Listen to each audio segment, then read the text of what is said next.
Hello and welcome to Storytime with Mr. Brown. Today we are going to be reading David Walliams' Billionaire Boy Chapter 13, New Girl.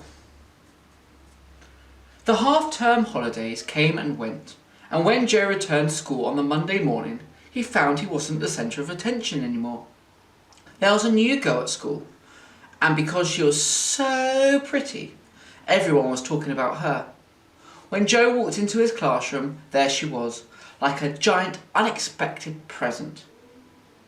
"So, what's the first lesson today?" she asked, as they walked across the playground. "Sorry," spluttered Joe. "I said, what was the first lesson today?" the new girl repeated. "I know. It's just... You're really talking to me?" Joe couldn't believe it. "Yes, I'm talking to you," she laughed. "I'm Lauren." I know."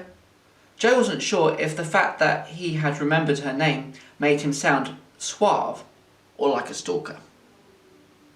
"What's your name?" she asked. Joe smiled. At last there was someone at the school who knew nothing about him. "My name is Joe," he said to Lauren. "Joe, what?" asked Lauren. Joe didn't want her to know that he was the bum-fresh billionaire. Joe Potato." "Joe Potato?" she asked, more than a little surprised. "Yes," stammered Joe. In the moment, he had been too overwhelmed by her beauty to be able to come up with a better alternative to Spud. "Unusual name, Potato," said Lauren. "Yes, I suppose it is. It's actually spelt with an E at the end. Joe Potato. So it's not quite the vegetable potato. That would be ridiculous." Lauren tried to laugh too, but she was looking at Joe a little oddly. "Oh no," thought Joe. "I only met this girl 1 minute and she already thinks I'm nuts." He quickly tried to change the subject. "We've got maths next with Mr. Crunch," he said. "Okay. And then we've got history with Miss Spite." "I hate history. It's so boring." "You'll hate it even more with Miss Spite." "She's a good teacher, I suppose, but all us kids hate her. We call her the witch." "That's so funny," said Lauren, giggling. Joe felt 10 feet tall. Bob bobbed into view. Hi, Joe." Hi, Bob," Joe replied. The two former friends hadn't seen each other over the half-term.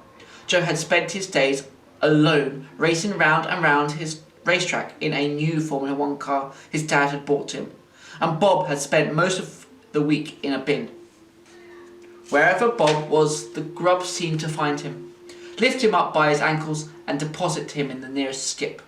Well, that was what Bob had wanted. Joe had missed Bob, but this wasn't good timing. Right now he was talking to the prettiest girl in the school, maybe even the prettiest girl in the whole local area.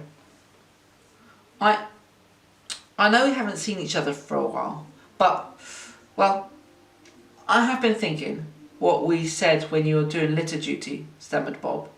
"Yeah?" Bob seemed a little taken aback by Joe's impatient tone, but pressed on. "Well, I am sorry we fell out, and I'd like us to be friends again. You could move your desk back so that..."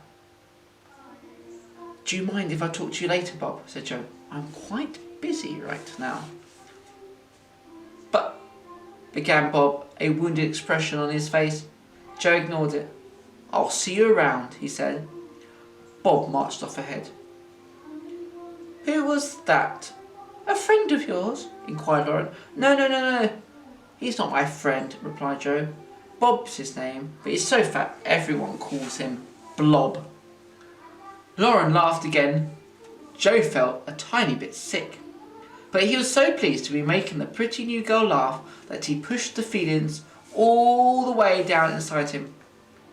For the duration of the maths class, Lauren kept on looking over at Joe.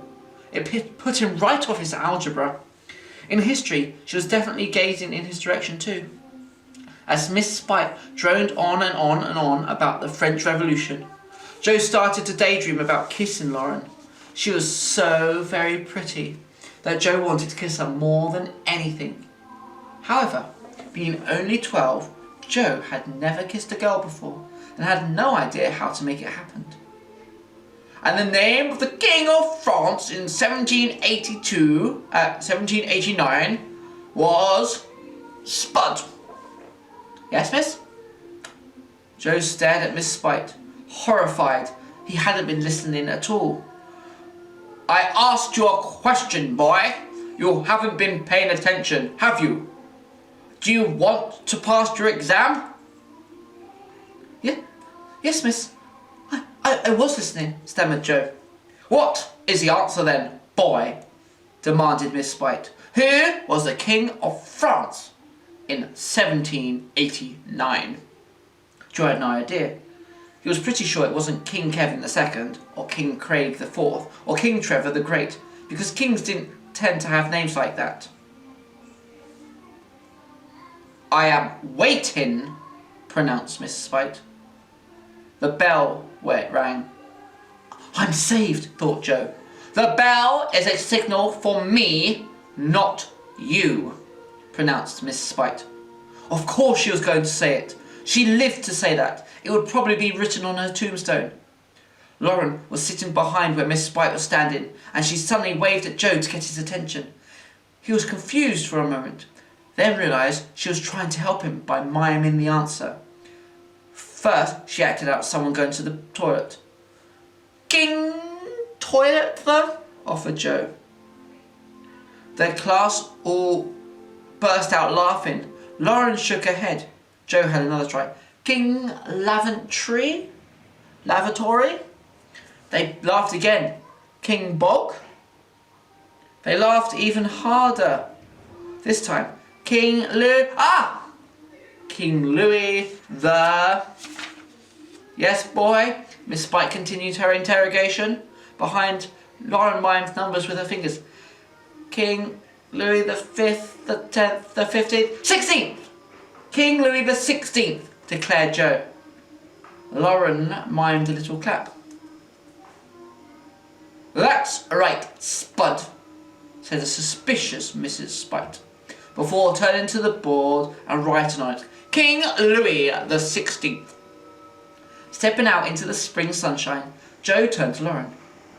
You totally saved my butt in there. That's okay.